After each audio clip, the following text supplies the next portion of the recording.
A woman was about to withdraw money to buy ice cream for her daughter. While entering her PIN, the bakery next door suddenly exploded. No one could have expected that the blast would uncover an underground palace, but the discovery of this ancient structure triggered a butterfly effect with unimaginable consequences. Edward, a mathematical prodigy at Cambridge University, was so obsessed with math that people considered him a freak. His mentor, Professor Robert, often struggled to deal with him. Following his wife Andrea's advice, Robert invited Edward to their home. At first, in a cordial atmosphere, Robert intended to persuade Edward not to be so stubborn, but to his surprise, Andrea started talking math with him right at the dinner table. As the conversation grew lively, Andrea pulled out some photos and handed them to Edward. They were images of ancient ruins uncovered in the Baghdad explosion. One picture, showing the ceiling of the palace, immediately caught Edward's eye. He noticed a numerical pattern inscribed on it. Without hesitation, he grabbed a pen and began scribbling equations all over the tablecloth. Within moments, it was filled with dense mathematical formulas, but before he could finish, there was no more space left. Edward asked to return to his dorm to continue. Robert deliberately kept the tablecloth. You can see why he makes me uncomfortable. That passion, that purity, it's so much like hers. Angrily, Robert took the tablecloth into his study, pulled out his notebook, and continued the calculations following Edward's reasoning, completely unaware that a pair of eyes was watching him from the shadows. The next day, Edward shared his research project with Robert, the hidden connection between prime numbers and the universe. He believed the wonders of nature were linked to primes. An apple has 5 seed chambers, most flowers have 3, 5, or 13 petals, humans have 23 pairs of chromosomes, and certain insects require 17 seasons to grow into a swarm. Meanwhile, human society was built on non-primes because they seemed easier to control. But since not everything can be controlled, Edward believed the true laws of the universe lay hidden in prime numbers. He placed the photos Andrea had given him on the table. After a night of reasoning, he concluded they were a kind of formula for the existence of prime numbers. If scholars more than 900 years ago had studied it, then he wanted to continue the path, but Robert immediately rejected the idea. Sorry, but I advise you to stop this. You must stop right now. What followed, however, was even more shocking to Edward. All the research documents he frequently consulted in the library were erased. The results he had stored in his dorm were stolen. From the dorm manager, Edward learned the culprit was none other than Robert. Furious, Edward banged on Robert's office door, but the professor had already left campus. Determined, Edward went to Robert's home and knocked persistently until Andrea answered. She said Robert wasn't there but had left a message. I still wanted to say goodbye to you, but it was truly difficult. Sorry I couldn't give you more. Please be happy. It wasn't because of anything you did. What they didn't know was that Robert was already dead in his car, having stolen Edward's research documents before his death. While drowning in despair, Edward discovered a letter tucked inside a cabinet. Opening it, he found no words, only a hand-drawn dodecahedron. Seizing the moment when no one was around, Edward slipped into Robert's office. After searching for a while without success, he noticed the trash bin. Sure enough, he found his notebook inside, but its valuable contents had been burned to ashes. Furious, Edward wrecked the office, the noise drawing the attention of the manager and campus security. As Cambridge's brightest mathematical genius, Edward was offered a chance by the school council. Withdraw his accusation against Robert before the police got involved and write a public apology letter. But Edward only cared about Robert stealing and destroying his research. He was determined to uncover the truth. Will you apologize? No. Because of his stubbornness, Edward was forced to leave Cambridge. With no support left, he rented a tiny apartment just a few square meters nearby. Sanders, an external operative for the U.S. National Security Agency, was tasked with monitoring 15 of Europe's top mathematicians. Professor Robert was one of them. Edward's earlier actions at Robert's house had caught her attention, but since her main target was Robert, she didn't pay much attention to Edward. What is he doing with that tablecloth? I'm not sure. He looks terrified. Reviewing the surveillance footage from previous days, Sanders noticed something suspicious. After burning his notebook in his office, Robert drove to an underground parking lot. Once the garage door shut, white smoke seeped out. Realizing something was wrong, Sanders immediately reported it to her superior, Olson. Meanwhile, Edward sought out Osborne, Cambridge's most respected mathematics professor, who had retired and was battling Alzheimer's. Edward still believed only Osborne could help him. He showed him the letter Robert had left, asking why it depicted a dodecahedron. Osborne seemed to recall something and retrieved a book from his shelf. It told of Pythagoras, the father of Western numerology, and his student Hippasus, who had successfully drawn a dodecahedron. The ancient Greeks believed it was the shape of the universe, something only the gods could create. Hippasus's act was seen as elevating himself to the level of the gods. Pythagoras killed him because this knowledge was forbidden. While comparing the drawings, Edward noticed a watermark on the letter. Following this clue, he visited Andrea, who revealed that after Edward had scribbled equations on the tablecloth, Robert had become extremely agitated. The next day, he burned the tablecloth. Soon after, Edward's research was stolen. Andrea didn't know the meaning of Robert's letter, but she too wanted answers. Later, Edward went to Robert's office. On a payment receipt, he saw a logo identical to the watermark, belonging to a research institute called Kepler. A photo on the wall caught his attention. Robert had once mentioned that someone else had worked on a similar project. Andrea told him the person was named Sophia, but refused to elaborate. Leaving Andrea's house, Edward returned to campus. Using Osborne's name, he retrieved Sophia's notes from the archives. The contents seemed ordinary, but in the corner of the manuscript, he found the same dodecahedron symbol. That night, a man claiming to be from the Kepler Institute came to Edward's door. Although Edward didn't know what Kepler really did, his instincts told him his research and Robert's death were tied to the organization. Elsewhere, Sanders received the official report. Robert's cause of death was carbon monoxide poisoning, a suicide, but upon reviewing the surveillance footage, she discovered it had been deliberately altered. The supposed suicide note was also a fake, its voice generated by artificial intelligence. When she confirmed this, Sanders reported it again, but the final order was clear: stop the surveillance. She was convinced things were far from simple. The methods used pointed to highly skilled killers. Olson, wanting no further trouble, urged Sanders to drop the matter. Sanders, don't. Before he could finish, Olson's head was blown apart. Horrified, Sanders fled as the assassin pursued her, firing shots that narrowly missed. With no escape, she leapt into the sea, unaware a sniper was already waiting for her to surface. Meanwhile, Edward remained baffled by Sophia's manuscript. Too many questions lingered, so he returned to Osborne for answers. But just as he stepped outside, agents from Kepler intercepted him. The institute seemed to know everything about Cambridge's mathematics elite. Robert was dead, Osborne was afflicted with Alzheimer's, and both were deeply connected to Kepler. Kepler is a private research institute. We cultivate extraordinary individuals. We make this world a better place. Later, Edward visited Osborne again. He couldn't believe a scholar like Sophia would make so many basic mistakes. In her draft, all the correct answers were crossed out and replaced with wrong numbers, as if done intentionally. Then ask her yourself. Sophia died a long time ago. She took her own life. No, this is horrifying. That night, on his way home, Edward realized someone was tailing him. He quickly turned into an alley, only to find another figure blocking his path. Alarmed, Edward pedaled faster, but the masked pursuers soon caught up. They shoved him to the ground, snatched his backpack, and fled. Edward slowly got up. Instead of chasing them, he rode straight home, unaware that a mysterious woman was now following him from a distance. The next day, Edward stopped by a bar and ordered a beer. When he returned to his table, a young woman was sitting nearby. What unsettled him was that she not only knew his name but also knew he'd been robbed the night before. What was stolen wasn't money or a phone, it was his research. Who are you? The people chasing you are the same ones who came after me. They already tried to kill me. They're not playing games. Until I figure out what's going on, you're my only lead. Although Sanders didn't know what Edward was working on, she knew someone placed great value on his research. From Edward, she learned that what had been stolen was Sophia's manuscript. Even though the document was gone, Edward remembered it perfectly. What he couldn't understand was why anyone cared about a seemingly random string of numbers. Sanders then reminded him, a number doesn't always have to be about mathematics. Her words sparked a realization. Together, they went to the university library. When Edward entered the sequence into the search system, a book popped up. They rushed upstairs, and after a frantic search, Sanders found it. Edward flipped through the pages carefully but found no notes or markings. Sanders asked to look, but Edward refused. With no choice, Sanders revealed her true identity as an NSA operative. Taking the book from Edward, she examined it thoroughly and discovered several pages hidden in the cover. Edward immediately recognized Sophia's handwriting, but just as they were about to read them, the library's alarm blared. Sensing danger, Sanders pulled Edward toward the stairs, but when she spotted the assassins inside, she yanked him back. They darted deeper into the library, splitting up between the shelves to confuse their pursuers. As Edward backed away, one of the assassins crept up behind him, choking him before slamming him into a bookcase. At that moment, Sanders rushed in, taking the man down with a few swift strikes.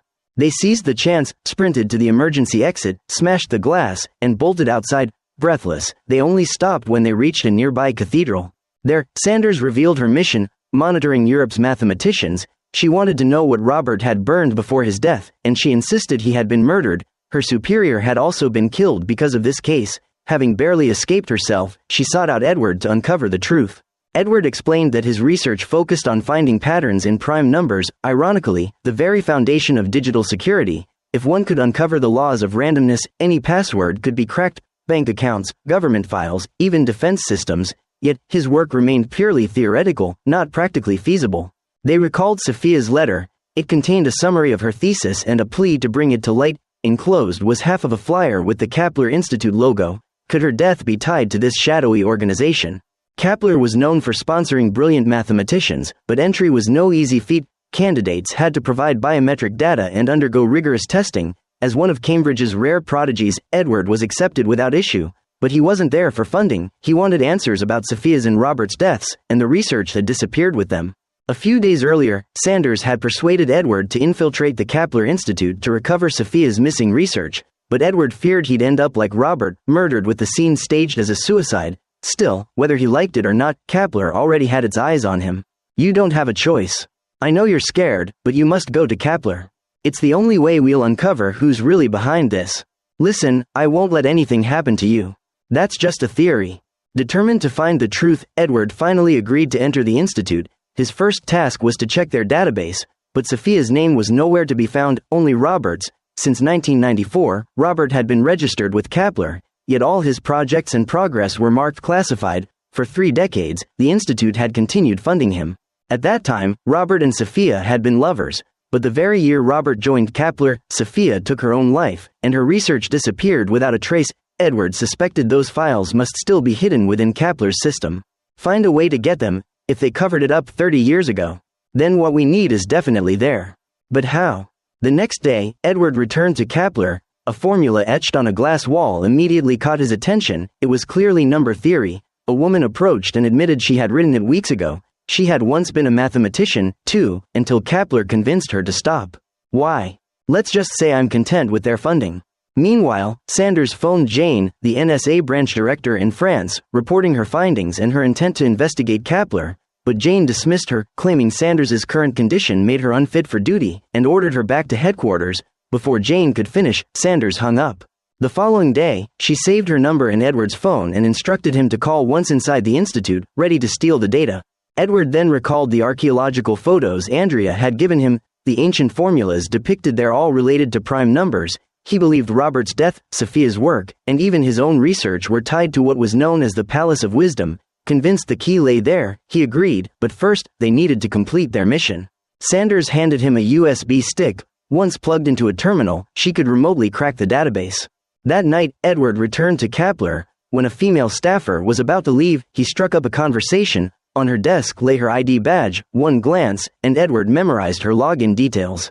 At midnight, with the institute empty, Edward called Sanders. Using the credentials he'd memorized, he logged into the database and inserted the USB. With Sanders's help, he uncovered hidden files, but when he tried to open a folder titled Prime Numbers, an error appeared, access locked. It was clear something valuable was inside. Sanders tried repeatedly to break in but failed. When Edward mentioned the operating system was AXI, Sanders froze. AXI was a proprietary OS developed by a private security firm for the US government, virtually unbreakable. Fortunately, Sanders was familiar with it. At last, the folder opened. Edward saw a list of researchers, including Sophia. Clicking on her profile, he discovered she and Robert had signed their contracts with Kapler the same year, yet all her research files were marked deleted. He clicked another tab. This time, the screen filled with surveillance videos of Sophia. Sending screenshots to Sanders, she instantly recognized them. It was the very project she'd been assigned, monitoring Europe's top mathematicians. What baffled her was how Kapler had obtained the data. Even more shocking, Edward found his own name on the list. When he opened it, he saw surveillance footage of himself. Just then, the manager suddenly appeared. Though Edward quickly shut the browser, the woman still sensed something wrong. As soon as she stepped out, Sanders urged him, "Take the USB and get out of the institute now." Edward yanked it out, grabbed his backpack, and slipped away. Seconds before the manager and guards arrived, he was already on his bike, escaping Kapler. Back home, Edward and Sanders smashed every hidden camera, packed their belongings, and fled. On the way to the airport, Sanders reported to Jane, "There's a mole leaking data from the surveillance project." Their next destination, Baghdad, the ancient ruins. There could be the key to everything, but Sanders didn't know Jane was already in contact with someone else. "We've got a problem. Her investigative skills are better than I expected." Sanders knows there's a mole. When Edward and Sanders landed in Baghdad, they were immediately tailed. Edward called Andrea, Robert's widow, who was working at the dig site. He wanted to study the mysterious mathematical formulas unearthed there. But when they met, Edward froze, unsure how to speak. Sanders broke the silence. Robert had not killed himself. Do you have any proof of that? Edward then revealed Sanders's identity as an NSA operative tasked with monitoring Europe's top mathematicians. They believed Robert's death was tied to the formulas in the ruins. If they could get inside, they might uncover the truth and the mastermind. But when Andrea learned she and her husband had been under surveillance for years, she refused. The conversation ended bitterly. Elsewhere, the NSA received an order: eliminate Edward. Agents in Baghdad awaited Jane's approval. Fine, I'll handle it. Yet Jane didn't want Sanders harmed. She had recruited her, trained her, and raised her into a top agent. Jane called, urging Sanders to give Edward some space, a cover to keep her away from the hit. But just then, Edward appeared. Sanders cut the call. Damn it. The scene shifted. Edward approached the ruins alone. Andrea spotted him and led him to a nearby market. As they strolled, unaware of their stalkers, an agent requested clearance to strike. With Sanders absent, Jane gave the green light. Take out the target. The assassin drew a dagger, closing in on Edward. By chance, Sanders was also at the market. The glint of the blade immediately put her on edge. She sprinted, shouting Edward's name, but the noise drowned her out. Just as the assassin lunged, a shadow burst from the crowd, slamming him to the ground. Static filled Jane's earpiece. On site, the mysterious man, a dig site security guard, dragged the assassin into a warehouse. A brutal fight broke out. In the end, the weaker assassin was choked to death. When Sanders arrived, she caught only the guard's silhouette fleeing. Checking the fallen agent, she confirmed he was dead. Meanwhile, Jane kept calling through the headset. Alarmed, Sanders grabbed the earpiece. A familiar voice crackled through. Is Edward dead yet? Panicked for his safety, Sanders rushed back toward the ruins. She soon spotted the guard again, snapped a photo, and sent it through NSA's facial recognition system. The result came fast. He was a Serbian mercenary, not one of theirs, but not an enemy to Edward either. With that assurance, Sanders left the scene. Soon after, Jane received word of the agent's death. Whoever had killed him, one thing was clear: the people tracking Edward weren't just Americans. Pulling out now would mean losing everything. Since she couldn't stop it, Jane resolved to control it, and Sanders was the perfect tool to exploit. Meanwhile, Andrea returned to her hotel. At her door, a strange man shoved her against the wall and thrust a folder into her hands. It was a report on the explosion at the ruins. Terrified, the man warned her never to trust anyone at the excavation site before fleeing. Suspicious, Andrea showed the report to Sanders. It revealed the ruins had not emerged by chance. They had been deliberately exposed with explosives planted long before. Sanders urged her to act as if nothing had happened and continue working with Edward. Digging deeper, Sanders discovered that Dr. Nazar, the excavation's lead archaeologist, was also from Cambridge. An odd coincidence. At the site, Andrea uncovered a French silver coin, evidence someone had studied the ruins long ago. On a wall, she also found embossed markings where letters had once been carved. This clue led her to archival prints from the 17th century stored at the University of Orléans in France. Sanders told Edward and Andrea the ruins were no longer safe. She urged them to return to Paris, then head to Orléans to search for the missing piece, something that could decode prime numbers and give them leverage. Andrea, however, refused to leave. Before parting, she handed Edward her ancient text translations, asking him to uncover Robert's killer. Elsewhere, Jane reviewed surveillance footage of the slain agent and investigated the mercenary's identity. Afterward, she phoned Sanders, claiming to have prepared plane tickets to France. But Sanders had already guessed Jane was behind everything. Have you found his body yet? What? I'm sorry about what happened to him. Hanging up, Jane replayed the footage until Sanders herself appeared, proof the cover-up was blown.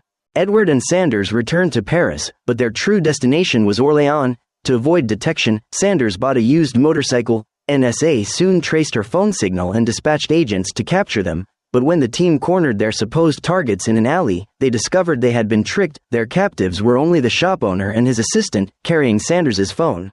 2 hours later, Edward and Sanders arrived at the University of Orléans. They sought access to the 17th century prints. Though not open to the public, Edward's sincerity convinced the curator to let them view the collection. He searched for the missing fragment, but none of the pieces matched. Just then, an announcement signaled closing time, forcing them to return the next day. But when they came back, the artifacts were gone, already checked out. As they puzzled over this, a familiar face emerged: the mercenary who had killed the U.S. agent in Baghdad. He was the one who had taken the artifacts. From the rooftop, Sanders and Edward watched as crates were loaded into an armored truck. Running the plates, Sanders learned they were bound for England. Under the supervision of mercenary Bogdan, the pair followed the convoy to the Eurotunnel terminal, plotting to stage chaos during the crossing and seize the artifacts aboard.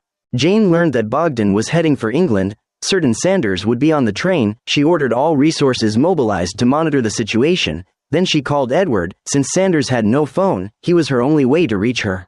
Sanders answered but no longer trusted Jane. From her tone, she knew she was being watched. Sure enough, a surveillance camera was staring from the wall. Hanging up, Sanders hacked into the train system and shut down every camera. Before the train entered the Channel Tunnel, she made a coded call to a mysterious number, reporting an emergency on board. Moments later, the lights went out. When they came back, an announcement declared the train had a malfunction. Rescue vehicles would arrive in 11 minutes. As passengers were evacuated, Edward and Sanders hid behind a truck. Once Bogdan followed the crowd into another tunnel, they dashed out. Sanders jammed a hacking device into the armored truck's lock. Meanwhile, guards swept the train, believing there was a bomb. With only 7 minutes left, Sanders told Edward to crawl under the truck. A guard spotted Sanders and closed in just as the lock clicked open. She pretended to be retrieving her belongings but was denied and escorted away. In that instant, she yanked her tool free. Edward crawled out, slipped inside the truck, and began searching for the missing artifact. Bogdan soon doubled back, but Edward leapt out the front as the mercenary flung open the rear door. A frantic chase erupted through the tunnel. Edward reached the rescue zone just as the connecting doors began to close. Sanders sealed them remotely, and Edward squeezed in at the last second. Bogdan was left behind, furious. But now Edward doubted Sanders. He realized the assassin in Baghdad had been sent by the NSA. Forced to confess, Sanders admitted the truth. They argued bitterly, their trust shattered, and parted ways. Edward boarded a rescue bus, still under surveillance. Keep eyes on him, he has unfinished business. Sanders boarded another bus. A man sat down beside her, pulling out a phone. Looks like I'm the one left to clean up your mess. Fine, let's talk. The Cambridge prodigy, hunted for his pursuit of knowledge, had finally fallen into NSA's hands, this time betrayed by his own lover, an undercover agent. Edward awoke groggy from sedatives, hallucinating glowing particles swirling in his hands, as if glimpsing the secrets of the universe. But then the lights snapped on. NSA Deputy Director Andrew entered with his men, their intent clear: force Edward to continue his research. They handed him Sophia's thesis, demanding he unlock the key to crack every digital system. Meanwhile, Sanders was taken to the same facility, face to face with her foster mother, Jane. So, will you hear me out? Only if you're telling the truth. At last, Jane revealed everything. Their unit, long hidden under the guise of a U.S. government branch, was in fact controlled by a private company called Axiorn. Unbound by any restrictions, the private company Axiorn could do what governments could not. The shadowy Kapler Institute was one of their projects. They also funded Robert and Sophia, two Cambridge mathematicians who were killed simply because they abandoned their research on prime numbers. So Edward is building you a tool to crack the code of prime numbers. And what happens after that? What will you do with it? Nothing. Don't brush me off, I'm serious. Owning and using it are two different things. You want control. Yes, we can protect everyone, this is our survival. Meanwhile, Edward had begun his project, scrawling equations across his walls, only to hit a dead end. When Sanders discovered he was in the same facility, she shifted sides, agreeing to work with Jane on one condition: once Edward finished, he had to be released. The next day, as Edward stared at the formulas, the door opened. To his shock, Professor Osborne walked in. Edward couldn't accept that NSA had dragged an old man with Alzheimer's into this mess. Furious, he tried to erase his work, but Osborne stopped him. Despite his illness, Osborne's passion for math hadn't faded. After reviewing Edward's equations, he picked up a marker and added to the wall. Combined with Robert's earlier drawings, the two men worked side by side until the solution emerged. The answer was always there, waiting to be found. This is your moment. Then Sanders entered. Taking Edward's notebook, she began coding under Jane's watchful eye. Try after try, nothing worked. Maybe he's lying to us. Or maybe you are. Let's hear it from the genius himself. Escorted by Andrew, Sanders confronted Edward, demanding he correct the results. This is the last time. Fine, I'll fix it. Edward took back his notebook. Sanders turned to Jane, standing at the glass. Jane, this one's for you. What?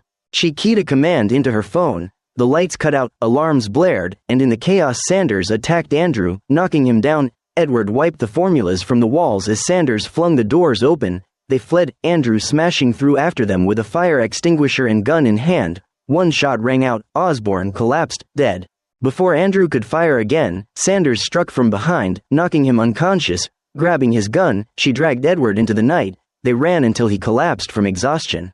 Now free of NSA's grasp, Sanders used Edward's formulas to hack their system, erasing every trace of the research. The world-ending weapon existed only on her phone.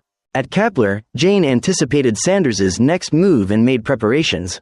Meanwhile, Fiona received a coded message from Edward. She met with a librarian and secretly stole his dorm key. When Edward and Sanders returned, she had food waiting. Sanders swept the place for danger before locking her gun in a drawer. But Edward was broken. Osborne's death weighed on him. If not for his obsession, none of this would have happened. Tired of running, he made a choice. I want to fight back. At that moment, Fiona suddenly appeared, the only friend Edward could trust at Cambridge. Not wanting to drag her into danger, he told her to stay away. But as she turned to leave, Sanders stopped her. A plan had struck. They could use the university's computers to infiltrate Kepler. Working together, Sanders broke into the library system and, through her phone, hacked Kepler's internal network. Meanwhile, Edward refused to sit idle. He burned his notebook, then deliberately appeared on surveillance cameras. As expected, NSA agents rushed in, but Edward slipped away. At the same time, Sanders crippled Kepler's security grid, breaching their encrypted vaults. Jane could only watch as sensitive files were stolen. By the time she traced Sanders's location, the data transfer was complete. On her monitor, Sanders's message appeared with a photo stamped, "Traitor Agent." Then came a set of coordinates. Following the trail, Jane confronted Sanders in a wheat field. The foster daughter she once raised had destroyed her career. Sanders had already transmitted everything to the Department of Defense. For Jane, prison was inevitable. Elsewhere, Edward visited Andrea at Robert's home, recounting all that had happened. They're Axiorn, a private security company. Mercenaries for the banks. Prime numbers, that's what they fear. If exposed, they lose everything. Robert had died to protect Edward. Guilt weighed heavily. If only he had listened. Just then, Andrea received a call from Headmaster James. Police were hunting Edward and had reached the university. James urged Andrea to bring him in. She escorted Edward to James's office, but the headmaster dismissed her, insisting on speaking privately. Andrea grew suspicious. Meanwhile, Sanders returned to Edward's dorm, finding his burned notebook and the missing gun. Alarmed, she rang Andrea, but Andrea had already crossed paths with Dr. Nazar, who had come to enroll his daughter on a full scholarship, something only James had the power to arrange. Andrea and Sanders realized the truth. James was the real threat. Once a renowned mathematician, he had invented public key encryption, initially to protect people, but ultimately used to cover government crimes. Edward's work could patch its flaws. James intended to unleash it, expose every secret, plunge the world into chaos, and reap the rewards. He had ordered Nazar to trigger the explosion in Baghdad and manipulate Andrea to open the ruins. Edward was just another pawn. If he refused, there were plenty more geniuses at Cambridge. You won't stop, will you? No. Edward raised the gun and fired. James collapsed, dead. Moments later, Sanders and Andrea rushed in. Andrea handed Sanders her car keys, telling her to get Edward out. Driving into the night, Sanders knew someone had to take the fall, but the weapon that could end the world could not fall into the wrong hands. She handed Edward the phone. From afar, sirens blared. Reluctantly, Edward took the device and fled. Sanders was taken by police. Soon after, NSA launched a probe into the leak. Several top officials were purged. The man leading the investigation, none other than Andrew, the traitor. In the crowd, Edward quietly pulled the phone from his pocket. After a long hesitation, he made his choice. He opened Pandora's box. That concludes the film Prime Target. What did you think of it? On a scale of 1 to 10, how would you rate it? Share your thoughts in the comments below. Thanks for watching, and see you next time.